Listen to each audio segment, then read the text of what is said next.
মানব সৃষ্টির তিনটা পদ্ধতি কোরআনে পাওয়া যায়। পদ্ধতি নাম্বার 1, বাবাও নাই মাও নাই। এই পদ্ধতিতে আল্লাহ কাকে বানাইছে বলেন? আদম আর হাওয়া আলাইহিস সালাম, এদের বাবা মা ছিল। 2 নম্বর পদ্ধতি হচ্ছে মা আছে কিন্তু বাবা নাই। এই পদ্ধতিতে আল্লাহ কাকে বানালেন? কি নাম? ঈসা আলাইহিস সালাম। 3 নম্বর পদ্ধতি হচ্ছে মাও আছে বাবাও আছে। এই পদ্ধতিতে আল্লাহ কাদেরকে বানিয়েছেন? আমাদেরকে বানিয়েছেন। তাহলে পদ্ধতি কয়টা? 3টা। আদম আলাইহিস সালামকে বানানোর পদ্ধতিও 3টা। প্রথমে আল্লাহ 3 লাজিব এঁটেল মাটি নিলেন, তারপর নিলেন হামাইম মাসনুন কাদামাটি, তারপরে এটারে বানালেন ঠনঠনে শুকনো মাটি। সাইয়েদনা আদম আলাইহিস সালামের অবয়ব তৈরি করলেন 60 হাত লম্বা করে। সাইয়েদনা আদম আলাইহিস সালামকে যখন আল্লাহ বানিয়েছেন কয় হাত লম্বা? সহিহ বুখারীর বর্ণনা, লাম্মা খালাকাল্লাহু আদামা ওয়া কানা তুলুহু 60 যিরাআন।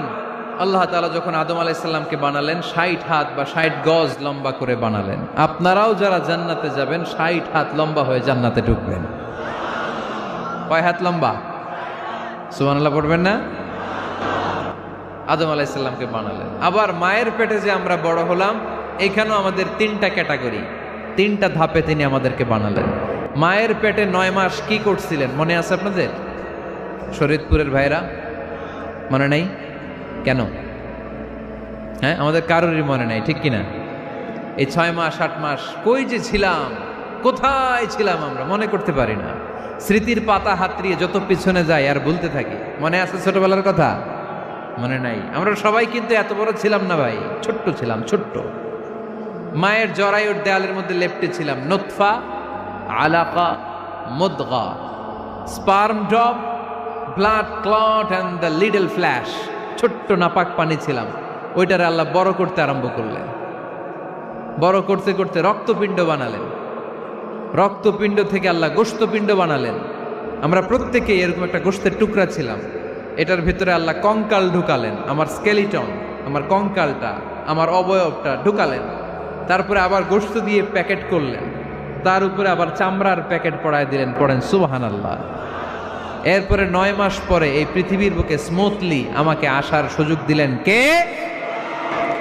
একথাই আল্লাহ সূরা আল মুমিনুনে বললেন, ওয়ালাকাদ খালাকনাল ইনসানা মিন সুলালাতিন মিন তিন সুম্মা জাআলনাহু নুতফাতান ফি ক্বারারিন মাকিন ثم خلقنا النطفة علقة فخلقنا العلقة مضغة فخلقنا المضغة عظاما فكسونا العظام لحما ثم أنشأناه خلقا آخر فتبارك الله أحسن الخالقين। পড়েন আল্লাহু আকবার। মায়ের পেটে আমাদেরকে তৈরি করলো কে? আল্লাহ। 10 মাস আমাদেরকে খাবার দিল কে? অক্সিজেন দিল কে? দেখেন, দুনিয়ার কেউ কিন্তু আমার খোঁজ নিতে পারে নাই ভিতরে যে পারছে। ওই গোপন জায়গায় একজন আমার রিজিক দিত। তিনি কে? আমার নাভির সাথে আমার মায়ের জরায়ুর একটা কানেকশন ছিল। ওই একটা লাইন দিয়ে আমাদের সবাইকে আল্লাহ খাবারের ব্যবস্থা করেছেন, পানির ব্যবস্থা করেছেন, বাতাসের ব্যবস্থা করেছেন। দুনিয়ায় আসার সাথে সাথে দুনিয়ার মানুষরা ওই খাবারের লাইনটা কেটে দেয়, ঠিক কিনা? দেখবেন সিজার করার পরে বাচ্চাদেরকে বের করে কেচি দিয়ে যারা সিজার করে ডাক্তাররা কি করে?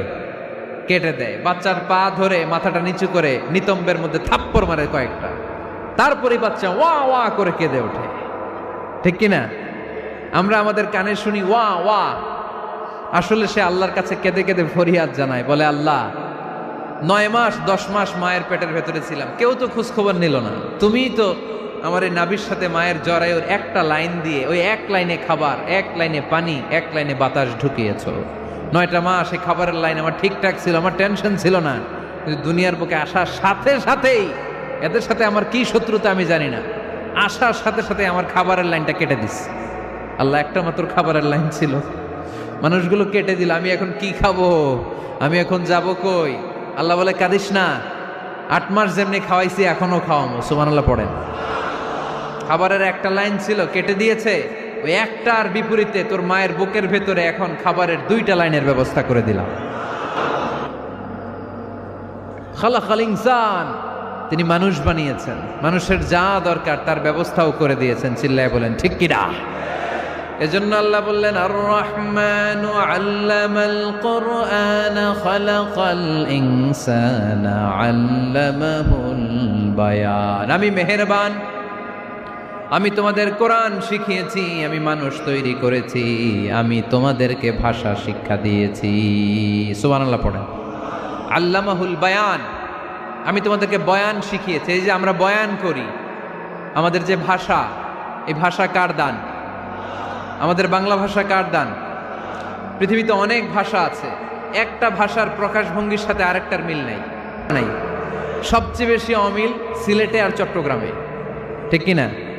ওনাদের ভাষাগুলো এমন, শুনলে বোঝার উপায় নেই যেটা বাংলা ভাষা না অন্য ভাষা, কিন্তু প্রত্যেক আঞ্চলিকতায় একটা মাধুর্যতা আছে না নেই? আল্লাহ পাক এই কোরআনের মধ্যে আঞ্চলিকতার দাম দিলেন। হিশাম বিন হাকিম বিন হিজাম কোরআন থেকে তেলাওয়াত করতে শুরু করলেন। এই তেলাওয়াত শুনে সাইয়েদনা ওমরে ফারুক ওনার ঘাট ধরে টেনে বিশ্বনবীর কাছে নিয়ে আসলেন। ওমরে ফারুক বললেন, ইয়া রাসূলুল্লাহ, দেখেন হিশাম বিন হাজিম কেমন করে কোরআন পড়ে, দেখেন ভিন্নভাবে কোরআন পড়ে। আপনি শিখাইছেন একভাবে, ও পড়ে আরেকভাবে, ওর বিচার করেন। আসলে আরেকভাবে পড়ে নাই, অন্য আঞ্চলিকতায় পড়েছে। যেমন আমরা পড়ি ওয়াদ-দুহা ওয়াল লাইলি ইযা মা ওয়াদ্দাআকা রাব্বুকা ওয়া মা ক্বালা ওয়ালাল আখিরাতু খায়রুল লাকা মিনাল উলা। কিন্তু কোরআনের আরেকটা লাহজা বা আরেকটা পড়ার পদ্ধতি আছে, যেখানে ওনারা পড়ে ওয়াদ-দুহা ওয়াল লাইলি ইযা সাজা মা ওয়াদ্দাআকা রাব্বুকা ওয়া মা ক্বালা। সুবহানাল্লাহ পড়বেন না? হাশিম বিন হিকাম এরকম বাঁকা করে পড়ছিলেন। ওমরে ফারুক এই বাঁকাটা শিখেন না, উনি শিখছিলেন সোজা। ওমরে ফারুক আবার সোজা সাপটা পছন্দ করতেন। সুবহানাল্লাহ পড়েন। বিশ্বনবী বললেন, হিশাম বিন হিজামকে তুমি ছাড়ো। বললেন, হিশাম তুমি কিভাবে পড়েছো? হিশাম বলে, আমি এইভাবে পড়েছি। বিশ্বনবী বললেন, হাকাযা উনজিলাত, এভাবেও নাজিল হয়েছে, সমস্যা নাই। ওমর তুমি কিভাবে পড়েছো? ওমর বললেন, আমি তো এইভাবে শিখেছি। বিশ্বনবী বললেন, এভাবেও নাজিল হয়েছে, সমস্যা নাই। উনজিলাল কুরআনু আলা সাবআতি আহরুফ ফাকরাউ মা তায়াসসারা মিনহু। আরবি ভাষা একটা, কিন্তু এর মধ্যে আঞ্চলিকতা আছে 7টা। এই 7টা আঞ্চলিকতা দিয়ে কোরআন নাজিল করেছে কে? এজন্য আঞ্চলিকতার মর্যাদা আল্লাহ কোরআনেও দিলেন। এজন্য বললেন, আর রহমানু আল্লামাল কুরআন খালাকাল ইনসান আল্লামাহুল বায়ান। আমি মেহেরবান, আমি কোরআন শিখালাম, আমি মানুষ বানালাম, আমি তোমাদেরকে ভাষা শিখালাম। সুবহানাল্লাহ পড়েন। আল্লাহ বলেন, রহমানকে চিনো না? আর রহমান আল্লামাল কুরআন খালাকাল ইনসান আল্লামাহুল বায়ান। আমি হলাম রহমান, আমি দয়াময়, আমি মেহেরবান। আমার দয়ার কোনো শেষ নাই, আমার মায়ার কোনো শেষ নাই। আমার দয়া ভালোবাসা ছাড়া এই পৃথিবীতে কোনো কিছু হওয়া সম্ভব। ওয়াসিআত রাহমাতি কুল্লা শাই, সব জায়গায় আমার আল্লাহর রহমত আছে না নাই? আল্লাহর রহমত ছাড়া এক ফোঁটা বৃষ্টি আকাশ থেকে জমিনে ঝরে? আল্লাহর রহমত ছাড়া একটা গাছের পাতা মাটিতে পড়ে? আল্লাহর রহমত ছাড়া একটা শ্বাস আমরা ভেতরে ঢুকাতে পারি? আল্লাহর রহমত ছাড়া পৃথিবীতে কিচ্ছু সম্ভব না। চিল্লায় বলেন ঠিক কিনা? আমার আল্লাহর দয়া ভালোবাসা যে কত বেশি আমরা জানি না। আরশের বুকে আল্লাহ বিশাল সাইনবোর্ডে লিখে রেখেছেন, সাবাকাত রাহমাতি গাদাবি, সাবাকাত রাহমাতি গাদাবি। এর মানে হচ্ছে আমার রাগের উপরে আমার দয়া বিজয় লাভ করেছে। সাবাকাত রাহমাতি গাদাবি, আমার রাগও আছে, আল্লাহর রাগ আছে না? আমার দয়াও আছে, আল্লাহর দয়া আছে না? আপনি যত বড় পাপ করেন না কেন, আমাদের জন্য আল্লাহর পক্ষ থেকে দয়া আছে না নাই? তুমি যদি তওবার মতো তওবা করতে পারো, ক্ষমার মতো ক্ষমা চাইতে পারো, চোখের পানি ছেড়ে, চোখের পানির বড় দাম, চোখের পানির মধ্যে বিশাল কারিশমা, এটা আল্লাহ খুব পছন্দ করে। 2 ফোঁটা পানি আল্লাহ পছন্দ করে। এক, জেহাদের ময়দানে শহীদের গা বেয়ে ঝরে পড়া রক্তের ফোঁটা। 2 হচ্ছে অনুতপ্ত বান্দার চোখের পানির ফোঁটা। বান্দা যখন অনুতপ্ত হয়ে চোখের পানি ছেড়ে কাঁদে, তার চোখের পানি চোখবে, নাকের ডগাবে, মাটিতে পড়ার আগেই ওই অনুতপ্ত বান্দার সব গুনাহ আল্লাহ মাফ করে দেয়। কয় ওয়াক্ত নামাজ ছাড়ছেন আপনি? কয়টা মিথ্যা কথা বলছেন? কতবার ঘুষ খাইছেন? কত টাকা সুদে লাগাইছেন? আপনার পাপ, আপনার অন্যায়, আপনার জুলুম যত বড় হোক না কেন, আমার আল্লাহর দয়া তার চাইতেও বড়। এজন্য আল্লাহ নিজের পরিচয় দিয়ে বললেন, আর রহমানু আল্লামাল কুরআন খালাকাল ইনসান আল্লামাহুল বায়ান। আমি রহমান, আমি দয়ার সাগর। তাহলে বুঝতে পারলাম আমার আল্লাহর দয়ার কোনো শেষ আছে? চিল্লায় বলতে হবে আছে। কয়শো টুকরা? সবাই শুনতেছেন? কষ্ট হচ্ছে তো উত্তর দিচ্ছেন না যে? কত টুকরা করলেন? 100 টুকরা করে 99 টুকরা দয়া ভালোবাসা আল্লাহ তাআলা নিজের কাছে রেখে দিলেন, আর 1 টুকরা দয়া আর ভালোবাসা আল্লাহ তাআলা গোটা বিশ্বের সবার মাঝে ভাগ করে দিলেন। আমরা সবাই মিলে পাইছি কয় টুকরা ভালোবাসা? উনি রেখে দিয়েছেন কয় টুকরা? ওই 1 টুকরার কিছু অংশ আমিও তো পাইছি, তাই না? আপনি পেয়েছেন, আমরা সবাই পেয়েছি, গোটা বিশ্বের সবাই, আদম আলাইহিস সালাম থেকে শুরু করে কিয়ামত পর্যন্ত যারা আসবে, এসেছিল এবং এখন আছে, সবাই মিলে কয় টুকরা? ওনার কাছে কয় টুকরা? কিন্তু এই 1 টুকরা যে আমরা সবাই ভাগে যোগে পাইলাম, আমাদের ভালোবাসার নমুনা দেখছেন? একজন আর একজনের ভালোবেসে বলে আত্মহত্যা করে ফেলে, আছে না নাই? যারে ভালোবাসে তার নাম আবার ছেলেরা হাতের মধ্যে কেটে কেটে লেখে, রক্ত দিয়ে লেখে, রক্ত। আমি অবাক হই, নিডেল, সুই দিয়ে কেটে কেটে লেখে আব্দুল্লাহর A প্লাস শামিমার S। কি ভালোবাসা! 1 ভাগ ভালোবাসার ছিটে ফোটা সবাই মিলে পাইছে। এইটা ঠেলা যদি এরকম হয়, তাহলে যিনি 99 ভাগ ভালোবাসা রেখে দিয়েছে তার ভালোবাসা বেশি না কম? দেখেন, ছোট্ট বাচ্চাটা রাতে খেতে চায় না, মা যদি বলে খাও, বলে না, খাবো না। আব্বু অফিস থেকে আসুক, আব্বুর কোলে বসে বসে আব্বু আর আমি একসাথে খাবো। এই ছোট্ট বাচ্চাটা কিছু বোঝে না, কিন্তু তারপরও তার বাবার জন্য ভালোবাসা তার হৃদয়ে ঢুকাই দিছে কে? আপনাদের এলাকায় মুরগি পালেন না আপনারা? মুরগি যখন বাচ্চা নিয়ে হাঁটে, দেখবেন মুরগি ছানা ধরা যায় না, ধরতে গেলেই মা মুরগিটা কি করে? কামড় দিতে আসে। এই ছোট্ট বাচ্চাগুলোর জন্য মা মুরগিটার হৃদয়ের ভিতরে ভালোবাসা ঢুকাই দিল কে? আহা! আমি পত্রিকাতে এমনও দেখেছি, বন্যায় এক মা পানি খেতে খেতে মরে গিয়েছে, কিন্তু শিশুটাকে একটা বালতির মধ্যে চাপিয়ে মাথায় তুলে ধরে রেখেছে। মা পানি খেতে খেতে নিজের জীবনকে বিলিয়ে দিয়েছে, কিন্তু বাচ্চাটা মরে নাই। বাচ্চার জন্য কি ভালোবাসা! এই ছোট্ট বাচ্চার জন্য মায়ের হৃদয়ে জান স্যাক্রিফাইসের মতো এই ভালোবাসা ঢুকাই দিল কে? আমাদের প্রতিদিনই ভালোবাসা, সকালে ভালোবাসা, বিকালে ভালোবাসা, সন্ধ্যায় ভালোবাসা, শীতকালে ভালোবাসা, গ্রীষ্মকালে ভালোবাসা। আমাদের ইসলামে শুধু ভালোবাসাবাসী, ঠিক কিনা? এই জন্য আলাদা করে আমাদের কোনো দিন লাগে না বিশ্ব ভালোবাসা দিবস দরকার হয় না। যারা মাকে দেখতে পারে না, বাবারে দেখতে পারে না, এরা একদিনের জন্য মা বাবাকে উইশ করতে যায়, আর নাম দিছে বিশ্ব মা দিবস, বিশ্ব বাবা দিবস। কিছুদিন আগে দেখলাম বিশ্ব ডিম দিবস। কি দিবস? আমি কি মিথ্যা বললাম? ছিল একটা বিশ্ব ডিম দিবস। কিছুদিন পরে বানাবে বিশ্ব বাঁশ দিবস, যে যারে বাঁশ দিতে পারে। এরপর জন্মের পর থেকেই তো আমাদের ভালোবাসা, মৃত্যু পর্যন্ত ভালোবাসা, আমৃত্যু ভালোবাসা। এই জন্য বিশ্ব ভালোবাসা দিবস, এটা ইসলাম কখনো সাপোর্ট করে না। ভালোবাসার কেন্দ্রবিন্দু একজন, চিল্লায় বলতে হবে তিনি কে? 100 টুকরা করে আমাদেরকে দিয়েছেন কয় টুকরা? উনি রেখেছেন কয় টুকরা? দেখেন, 1 টুকরা ঠেলায় বিশ্ব ভালোবাসা দিবস আমরা পালন করি। ভালোবাসার গান, ভালোবাসার নাটক, ভালোবাসার ফিল্ম, ভালোবাসার কবিতা, অভাব নাই। কত ভালোবাসার স্টোরি আপনারা জানেন, এত ভালোবাসা। কিন্তু সবাই মিলে ভালোবাসার 1 অংশ আমরা ভাগে যোগে পেয়েছি। 1 অংশের নমুনা যদি এমন হয়, 99 টুকরা ভালোবাসা যিনি রেখে দিয়েছেন নিজের মধ্যে, তার ভালোবাসা বেশি না কম? চিল্লায় বলেন, বেশি না কম? এজন্য আমরা আল্লাহর ভালোবাসার ভিখারি, আমরা আল্লাহ তাআলার রহমতের ভিখারি। আল্লাহর রহমত ছাড়া কেউ কোনোদিন জান্নাতে যেতে পারবে? কোনোদিন নিজের আমল নিয়ে বড়াই করবেন না।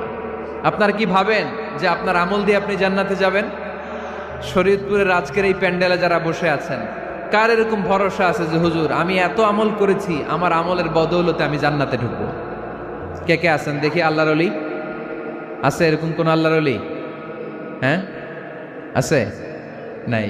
আল্লাহর হাবিব বললেন আল্লাহর রহমত ছাড়া, ভালোবাসা ছাড়া কেউ কোনোদিন জান্নাতে ঢুকতে পারবে? আম্মা জান আয়েশা বললেন ইয়া রাসূলুল্লাহ আপনিও না? আল্লাহর হাবিব বললেন না আমিও না, তবে আল্লাহর রহমত তার দয়া সেদিন আমাকে ঘিরে রাখবে। মান নুকিশা উযিবা, যার হিসাব আল্লাহ সেদিন চাইবেন সে ধরা খেয়ে যাবে। সব সময় আল্লাহর কাছে এই দোয়াটা যেন আমরা করি, আল্লাহ কিয়ামতের দিন তুমি আমার হিসাব নিও না, আল্লাহ তুমি আমার বিচার বসিও না, আল্লাহ তুমি দয়া করে আমারে মাফ করে দিও। আল্লাহ যার বিচার করবেন ও জাহান্নামে যাবে, আর যার বিচার করবেন না সে জান্নাতে যাবে। আল্লাহ যদি বিচার করে আর পাই টু পাই হিসাব নেয়, নামাজ পড়লি না কেন, রোজা রাখলি না কেন, মিথ্যা বললি কেন, খাদ্যে ভেজাল দিলি কেন, মাছে ফরমালিন দিলি কেন, যৌতুক খাইলি কেন, ঘুষ খাইলি কেন, উল্টাপাল্টা করলি কেন, জিনা করলি কেন, একটার পর একটা প্রশ্ন বানে যদি সেই ভয়ঙ্কর দিনে আল্লাহ আমাদেরকে জর্জরিত করে, আমাদের কোনো উত্তর আছে? সেদিন আমাদের বাঁচার কোনো উপায় আছে? তাই আমরা সবাই আল্লাহর কাছে দোয়া করবো, আল্লাহ কোনো বিচার টিচার মানি না, কোনো বিচার করতে পারবো না, দয়া করবা। কথা কয় না? কি করবে? এবার আওয়াজ করে বলেন, বিচার চান না দয়া চান? রোজ হাসরে হে আল্লাহ আমার করোনা বিচার, আল্লাহ করোনা বিচার, পড়েন আমিন।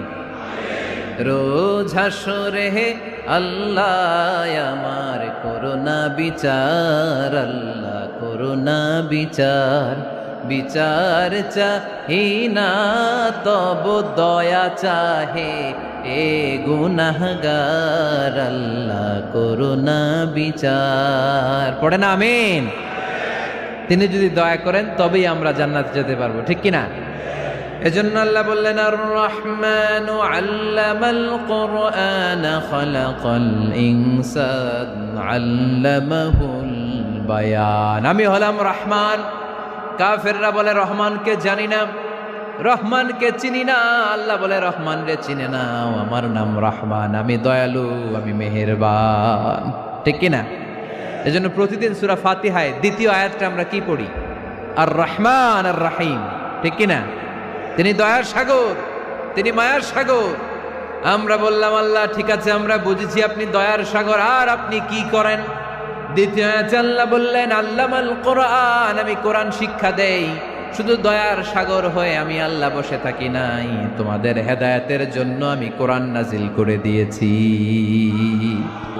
আল্লামাল কোরআন, আমি কোরআন শিক্ষা দেই। আমাদেরকে কোরআন শিখিয়েছে কে? বিশ্বনবীকে কোরআন শিখিয়েছে কে? আল্লাহ। এজন্য দুনিয়াতেও যারা কোরআন শিখায় তাদের মর্যাদা বাড়ায় দেয় কে? বাংলার জমিনে যারা কোরআন শরীফ শিখায় এদের মর্যাদা সবচেয়ে কম, এদের বেতন সবচেয়ে কম, এরা সমাজে সবচেয়ে বেশি অবহেলিত, ঠিক কিনা? তা আল্লাহর কাছে এরা সবচেয়ে বেশি সম্মানিত। আল্লাহর হাবিব বললেন খায়রুকুম মান তাআল্লামাল কুরআন ওয়া আল্লামাহু, তোমাদের মধ্যে আল্লাহ তাআলার কাছে সবচাইতে প্রিয় শ্রেষ্ঠ ওই মানুষটা যে নিজে কোরআন পড়ে আবার অন্যরে পড়ায় দেয়। সুবহানাল্লাহ পড়েন।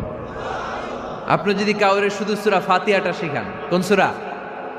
সূরা ফাতিহাটা যদি শিখায় দেন, সে যতদিন সূরা ফাতিহা তেলাওয়াত করবে ওই তার তেলাওয়াতের একটা পার্সেন্টেজ সওয়াব আপনার আমলনামায় আছে না নাই? সে যদি আবার আরেকজনের শিখায়, ওই লোক যদি আবার আরেকজনের শিখায় দেয়, এরকম যতজনকে তারা শিখাবে প্রত্যেকের তেলাওয়াতের একটা পার্সেন্টেজ সওয়াব আপনার আমলনামায় ঢুকায় দিবে কে? এজন্য কোরআন নিজেও শিখবো, অন্যকেও শেখাবো। রাজি আছেন তো? আপনাদের এখানে মসজিদে কোরআন শিক্ষার আসর আছে নাকি? হ্যাঁ, এই যে বাড়ির পাশে যে একটা মসজিদ দেখলাম, কোরআন শিখায়। কিবার শিখায়? প্রতিদিন। কে শিখায়? ইমাম সাহেব। বেতন টেতন দেন তো? কত দেন? 1 লক্ষ মাসে? 5-6 হাজার? বলে কি? এক একটা ইমামের কমসে কম 1 লক্ষ টাকা বেতন হওয়া দরকার, ঠিক কিনা?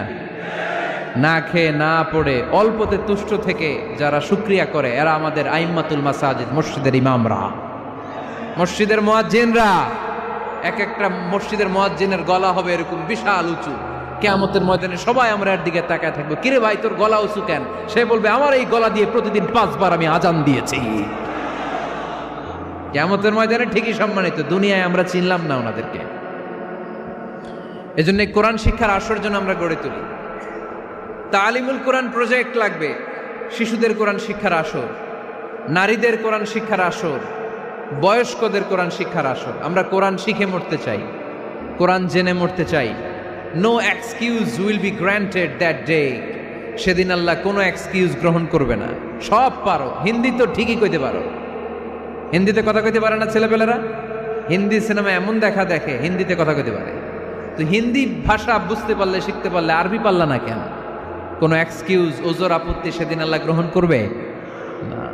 প্রতিদিন একটা আয়াত হলেও কমপক্ষে আমরা যেন কোরআনের অর্থ পড়ি, বঙ্গানুবাদ পড়ি। রাজি আছেন তো? আপনাদের স্মার্টফোন আছে কার কার হাতে দেখি?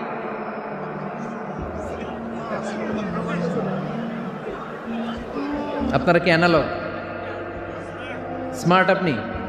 মাশাআল্লাহ। তোমরাও কি স্মার্ট? হ্যাঁ, ঠিক আছে, হাত নামাও, হাত নামান সবাই। তো এই যে স্মার্টফোন আসছে স্মার্ট বানাইতে, যেই ফোনের মধ্যে কোরআন নাই সে আনস্মার্ট, ঠিক কিনা? যার মোবাইলের ভেতরে কোরআনের অ্যাপস আছে, ডাউনলোড করে অ্যাপস রেখেছে, সেই হচ্ছে আসল স্মার্ট। এই জন্য মোবাইলের অ্যাপসের ভেতরে কোরআন ঢুকাইতে হবে। আরে কোরআন শেষ হয়েছে সূরাতুন নাস দিয়ে, যে সূরার শেষ আয়াত হচ্ছে মিনাল জিন্নাতি ওয়ান নাস। বার সিন মিলাইলে কি হয়? বাস। এবার বাসে চড়া শরীয়তপুর শহরে যাব। ওই বাস না, এই বাস মানে যথেষ্ট, এই বাস মানে সাফিসিয়েন্ট, কাফি। আল্লাহ বুঝালেন এই 30 পারায় 114টা সূরায় আমি যা দিয়েছি এটাই বাস, যথেষ্ট, নতুন করে আর কিচ্ছু লাগবে না। চিল্লায় বলেন ঠিক কিনা? এজন্য মোবাইলে কোরআনের অ্যাপস ঢুকাইবেন। কে কে ঢুকাইবেন আজকে থেকে দেখি? আমারে দেখানোর জন্য হাত তুলছেন? দেখাতে হবে একজন রে, তিনি কে? আল্লাহরে দেখান, আল্লাহর ফেরেশতারে দেখান। এখন কই মারছে হাত? আল্লাহর ফেরেশতার কথা কইছি, আন ভয় ঢুকছে। ঢুকাবেন। এদিকে হাত তোলে না কেন? আছে? মাশাআল্লাহ, হাত নামান। আল্লাহ তুমি সব ভাইদেরকে কবুল করো। আমরা যেন মোবাইলে হিন্দি সিরিয়াল না দেখি, আমরা যেন ড্যান্স না দেখি, উলঙ্গ নৃত্য যেন না দেখি। আমরা যেন এই মোবাইলে কোরআন পড়ি। আমরা কান দিয়ে যা শুনবো তাতে যেন সওয়াব হয়। আমরা চোখ দিয়ে যা দেখবো তাতে যেন সওয়াব হয়, ঠিক কিনা? যেন কানে শুনি সদা তোমার কালাম, হে খোদা চোখে যেন দেখি শুধু কোরআনের আয়াত। শোনো আমার মুনাজাত, শোনো শোনো ইয়া ইলাহি আমার মুনাজাত, শোনো আমার মুনাজাত। পড়েন আমিন। তাহলে আমরা যে কিতাবটারে সঙ্গী বানাবো, কিতাবটার নাম সবাই বলেন। আমরা যে কিতাবটারে বন্ধু বানাবো, এই কিতাবটার নাম, এটা আল্লাহর কিতাব। এই কিতাব সংরক্ষণের দায়িত্ব নিয়েছে কে? এই কিতাবকে কেউ ধ্বংস করতে পারবে? এই কিতাবের পিছু লেগে কেউ সুবিধা করতে পারবে? এই কিতাবের তাফসির কেউ বন্ধ করতে পারবে না, অসম্ভব। করণের কথা ছড়িয়ে পড়বে যুগ থেকে যুগ, যুগান্তরে, দেশ থেকে দেশ, দেশান্তরে, ঠিক কি না? এটা এমন কিতাব, এই কিতাবের পিছু লেগে লাভ নাই। এই কিতাবের বাণী ছড়িয়ে পড়বে গোটা বিশ্বময়। অনেকে অনেক ষড়যন্ত্র করেছে এই কিতাবকে ধ্বংস করে দেওয়ার জন্য। আমাদের এই খোদ ভারতবর্ষে ষড়যন্ত্র হয়েছিল। ব্রিটিশরা যখন চলে গিয়েছিল, ওরা প্ল্যান করেছিল এই কিতাবকে কি করে আমাদের থেকে ডিটাচ করা যায়, কেমন করে আলাদা করা যায়। এর একটা কমিটি করে দিয়েছে, আপনারা গবেষণা করে দেখেন এই ভারতবর্ষ থেকে কেমন করে কোরআন দূর করা যায়। তারা বুদ্ধি করে বলল, এক কাজ করি, কারণ তাদের কোরআনের কপিগুলো মসজিদ থেকে বের করে আমরা আগুন দিয়ে জ্বালাই দিব, তাইলেই কোরআন শেষ। কোরআনের কপি যদি আগুন দিয়ে জ্বালায় দেওয়া হয় তাহলে তার পৃথিবীতে কোরআন থাকবে না? না থাকবে? যদি পরে দেখলো না রিসার্চে গন্ডগোল আছে, অ্যানালাইসিস ভুল। আবার নতুন কমিটি পাঠালো তারা ইংল্যান্ড থেকে, 33 সদস্য বিশিষ্ট কমিটি। তারা এসে গবেষণা করে দেখলো না, এই কোরআন আগুনে জ্বালাই দিলে কোরআন দূর হবে না। কারণ আমরা ভারতবর্ষের হেফজখানাগুলোতে যে দেখেছি, ছোট্ট বাচ্চারা মাথা দুলিয়ে দুলিয়ে কোরআন পড়ে। কোরআন তারা শুধু কাগজেই লিখে রাখে না, সিনার ভিতরে গেঁথে রাখে। ওই কোরআন মুসলমানদেরকে শিখিয়েছে কে? সে আল্লাহ বললেন, আর রহমানু আল্লামাল কুরআন খালাকাল ইনসান আল্লামাহুল বায়ান। আল্লাহ বললেন, আমি মেহেরবান, আমি কোরআন শিখিয়েছি। আমরা বললাম, আল্লাহ আর আপনি কি করেন? আল্লাহ বলেন, খালাকাল ইনসান, আমি মানুষ বানিয়েছি। সুবহানাল্লাহ পড়েন। আমাদেরকে তৈরি করেছে কে? জোরে বলতে হবে, কে? মানব সৃষ্টির 3টা পদ্ধতি কোরআনে পাওয়া যায়। পদ্ধতি নাম্বার 1, বাবাও নাই মাও নাই। এই পদ্ধতিতে আল্লাহ কাকে বানাইছে বলেন? আদম আর হাওয়া আলাইহিস সালাম, এদের বাবা মা ছিল। 2 নম্বর পদ্ধতি হচ্ছে মা আছে কিন্তু বাবা নাই। এই পদ্ধতিতে আল্লাহ কাকে বানালেন? কি নাম? ঈসা আলাইহিস সালাম। 3 নম্বর পদ্ধতি হচ্ছে মাও আছে বাবাও আছে। এই পদ্ধতিতে আল্লাহ কাদেরকে বানিয়েছেন? আমাদেরকে বানিয়েছেন। তাহলে পদ্ধতি কয়টা? 3টা। আদম আলাইহিস সালামকে বানানোর পদ্ধতিও 3টা। প্রথমে আল্লাহ 3 লাজিব এঁটেল মাটি নিলেন, তারপর নিলেন হামাইম মাসনুন কাদামাটি, তারপরে এটারে বানালেন ঠনঠনে শুকনো মাটি। সাইয়েদনা আদম আলাইহিস সালামের অবয়ব তৈরি করলেন 60 হাত লম্বা করে। সাইয়েদনা আদম আলাইহিস সালামকে যখন আল্লাহ বানিয়েছেন, কয় হাত লম্বা? সহিহ বুখারীর বর্ণনা, লাম্মা খালাকাল্লাহু আদামা ওয়া কানা তুলুহু 60 যিরাআন। আল্লাহ তাআলা যখন আদম আলাইহিস সালামকে বানালেন, 60 হাত বা 60 গজ লম্বা করে বানালেন। আপনারাও যারা জান্নাতে যাবেন, 60 হাত লম্বা হয়ে জান্নাতে ঢুকবেন। কয় হাত লম্বা? সুবহানাল্লাহ পড়বেন না?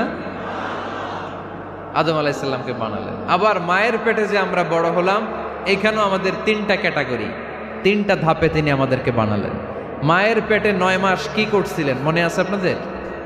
শরীয়তপুরের ভাইরা মনে নাই কেন? হ্যাঁ, আমাদের কারোরই মনে নাই, ঠিক কিনা? এই 6 মাস 8 মাস কই যে ছিলাম, কোথায় ছিলাম আমরা মনে করতে পারি না। স্মৃতির পাতা হাতড়িয়ে যত পিছনে যাই আর বলতে থাকি। মনে আছে ছোটবেলার কথা? মনে নাই। আমরা সবাই কিন্তু এত বড় ছিলাম না ভাই, ছোট্ট ছিলাম, ছোট্ট। মায়ের জরায়ুর দেয়ালের মধ্যে লেপ্টে ছিলাম। নুতফা, আলাকা, মুদগা, sperm drop, blood clot and the little flesh. ছোট্ট নাপাক পানি ছিলাম। ওইটারে আল্লাহ বড় করতে আরম্ভ করলেন। বড় করতে করতে রক্তপিণ্ড বানালেন। রক্তপিণ্ড থেকে আল্লাহ গোশতপিণ্ড বানালেন। আমরা প্রত্যেকে এরকম একটা গোশতের টুকরা ছিলাম। এটার ভিতরে আল্লাহ কঙ্কাল ঢুকালেন, আমার স্কেলিটন, আমার কঙ্কালটা, আমার অবয়বটা ঢুকালেন। তারপরে আবার গোশত দিয়ে প্যাকেট করলেন, তার উপরে আবার চামড়ার প্যাকেট পড়ায় দিলেন। পড়েন সুবহানাল্লাহ। এরপরে 9 মাস পরে এই পৃথিবীর বুকে স্মুথলি আমাকে আসার সুযোগ দিলেন কে? একথাই আল্লাহ সূরা আল মুমিনুনে বললেন, ওয়ালাকাদ খালাকনাল ইনসানা মিন সুলালাতিন মিন তিন সুম্মা জাআলনাহু নুতফাতান ফি ক্বারারিন মাকিন ثم خلقنا النطفة علقة فخلقنا العلقة مضغة فخلقنا المضغة عظاما فكسونا العظام لحما ثم أنشأناه خلقا آخر فتبارك الله أحسن الخالقين। পড়েন আল্লাহু আকবার। মায়ের পেটে আমাদেরকে তৈরি করলো কে? আল্লাহ। 10 মাস আমাদেরকে খাবার দিল কে? অক্সিজেন দিল কে? দেখেন, দুনিয়ার কেউ কিন্তু আমার খোঁজ নিতে পারে নাই ভিতরে যে পারছে। ওই গোপন জায়গায় একজন আমার রিজিক দিত। তিনি কে? আমার নাভির সাথে আমার মায়ের জরায়ুর একটা কানেকশন ছিল। ওই একটা লাইন দিয়ে আমাদের সবাইকে আল্লাহ খাবারের ব্যবস্থা করেছেন, পানির ব্যবস্থা করেছেন, বাতাসের ব্যবস্থা করেছেন। মুসা আলাইহিস সালাম আল্লাহকে প্রশ্ন করলেন, ইয়া আল্লাহ আল্লিমনি কালিমাতান আযকুরু বিহা ওয়া আদউ বিহা। আল্লাহ, আপনি আমারে একটা কালিমা শিখান, একটা জিকির শিখান, যে জিকিরটা দিয়ে শুধু আমি আপনার জিকির করব, এই জিকির কেউ জানবে না, শুধু জানবো আমি আর আপনি। সুবহানাল্লাহ পড়েন। আল্লাহ বললেন, ইয়া মুসা ইকরা লা ইলাহা ইল্লাল্লাহ। মুসা তুমি পড়ো লা ইলাহা। মুসা আলাইহিস সালাম বললেন, আল্লাহ বলছি এমন জিকির যেটা আমি আর আপনি ছাড়া কেউ জানবে না। লা ইলাহা এটা তো জাতীয় জিকির, এটা তো ইন্টারন্যাশনাল জিকির, এটা তো সবাই জানে।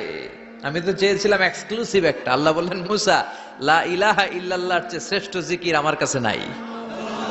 আমি আল্লাহর দেয়া সর্বশ্রেষ্ঠ জিকির হচ্ছে লা ইলাহা ইল্লাল্লাহ। লাউ তাদাউ লা ইলাহা ইল্লাল্লাহ ফি কাফফা ওয়াস সামাওয়াতু ওয়াল আরদু ফি কাফফা। ও মুসা, সাত আকাশ সাত জমিন যদি দাঁড়িপাল্লার এক পাল্লায় রেখে দাও আর লা ইলাহা আরেক পাল্লায় রেখে দাও, লা রাজাহাত কাফফাতু লা ইলাহা ইল্লাল্লাহ, মুহূর্তেই লা ইলাহার পাল্লাটা ভারী হয়ে যাবে। এটা ভিক্ষা করার বাণী নয়। জুমার নামাজের পরে একটা টাকা দিয়া যান, আমি গরিব ইনসান, আছে না নাই? আখিরাতে সওয়াব পাইবেন পাহাড়ের সমান। আর জিকির ধরে লা ইলাহা ইল্লাল্লাহ। অনেকে মনে করে এটা ভিক্ষা করার জিকির, কপাল পোড়া। আমরা ভিক্ষার সাথে এটাকে জুড়ে দিয়েছি। এটা একটা বিপ্লবী বাণী। এই বাণীর অর্থ, এটার ইম্পর্টেন্স, এটার সিগনিফিকেন্স আর তাৎপর্য যে বুঝে, সে আল্লাহ ছাড়া কারো সামনে মাথা নত করতে পারে না। চিল্লায় এখন ঠিক কিনা? তাফসীর ফি জিলালিল কুরআনের রচয়িতা সৈয়দ কুতুব শাহিদ, নাম শুনছেন? গোটা বিশ্বব্যাপী তার নাম আর ডাক। তিনি ফি জিলালিল কুরআন লেখে গোটা বিশ্বের যুবকদের অন্তর কাঁপিয়ে দিয়েছিলেন। এই সমাজে তিনি জাহালাত দেখে এই জাহালাতের বিরুদ্ধে কলম ধরেছেন আর যুগশ্রেষ্ঠ তাফসীর রচনা করেছেন, তাফসীর ফি জিলালিল কুরআন। এটার অনেক ভাষায় ট্রান্সলেশন হয়েছে, বাংলায়ও পাওয়া যায়। খুব সম্ভব আল কোরআন একাডেমি লন্ডন এটা ট্রান্সলেট করেছে। তো উনি এই কালিমার পক্ষে থাকার কারণে, ইসলামী আন্দোলনের কারণে তৎকালীন প্রেসিডেন্ট জামাল আব্দুল নাসের ওনাকে ফাঁসি দেওয়ার আদেশ দিয়েছে, ফাঁসির কাস্টে ঝুলিয়ে মৃত্যুদণ্ডের অর্ডার করেছে। তো জেল কোডের নিয়ম অনুযায়ী যাদেরকে ফাঁসি দেয়া হবে, হ্যাঙ্গিং করা হবে, হ্যাঙ্গিং করার ঘন্টাখানিক আগে ওই কারা কর্তৃপক্ষ থেকে নিয়োগ দেয়া জেলখানার ইমাম সাহেব এসে তাদেরকে লা ইলাহা পড়ায়। কি পড়ায়? লা ইলাহা ইল্লাল্লাহ পড়ায়। তো সৈয়দ কুতুব শাহিদ উনিও যখন ওনাকে ফাঁসির কাস্টে ঝুলানো হবে, ওই মুহূর্তে জেল কোডের নিয়ম অনুযায়ী ইমাম সাহেব এসে সৈয়দ কুতুব সাহিবকে বলতে আরম্ভ করলো যে, আমি আপনাকে কালিমা পড়াতে এসেছি, আপনি পড়েন লা ইলাহা ইল্লাল্লাহ। সৈয়দ কুতুব শাহিদ বললেন, আমারে কালিমা শিখাতে এসো না, আমি কালিমা খুব ভালো জানি। যেই কালিমা পড়ার, যে কালিমা তুমি ফাঁসির আসামিদেরকে পড়ানোর কারণে মান্থলি বেতন পাও, ওই কালিমার ব্যাখ্যা করার কারণে আমাকে ফাঁসির কাস্টে ঝোলা লাগছে। তুমি কালিমা পড়াও, তুমি বেতন নাও, আর আমি কালিমার ব্যাখ্যা করার কারণে আমার ফাঁসি হয়। তার মানে তোর কালিমা আর আমার কালিমা এক কালিমা না। কালিমার মধ্যে পার্থক্য আছে না নাই? ইমানের মধ্যে পার্থক্য আছে না নাই? কালেমায় কালেমায় পার্থক্য আছে।